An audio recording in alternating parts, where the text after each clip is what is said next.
Next week, the Fort Smith Board of Directors is set to consider a special election that would change the structure of the city's government.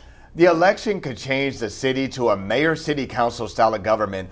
Right now, people in Fort Smith vote for a board of directors that appoints a city administrator. Under the new rule, people in Fort Smith would vote for a city council and a mayor to run the city. One big question the board is considering is when that election would take place.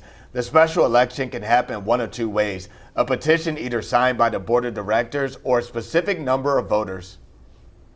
Director Jared Rigo is asking the board to reconsider the 2027 election, not a 2026 election, saying that it would give more time for the board and the people of Fort Smith to fully understand what these changes would mean. Because the elections for officials in a new form of government wouldn't occur until November of 2028, because, for the sake of clarity, a question about the form of government shouldn't share a ballot with candidates for an existing form of government, because failure at the ballot box in November of 2026 would prevent the change of government question from being brought before the voters by anyone for at least 4 years, and because I want this change to be a success that's supported by a strong consensus of the people.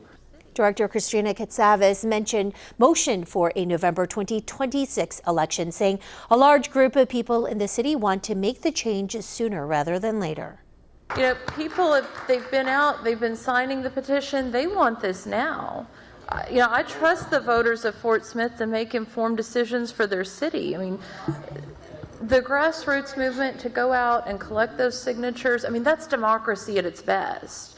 I mean, and this has been going on for months, and this idea that people don't know what's going on. I do a minimum of 5 events a week. I am everywhere. I'm talking to people everywhere, and everyone's talking about this. Both motions from Rigo and Katsavis were seconded, meaning both will be on the agenda for next week's full board meeting. This is a story we'll continue to follow and bring you updates as things develop.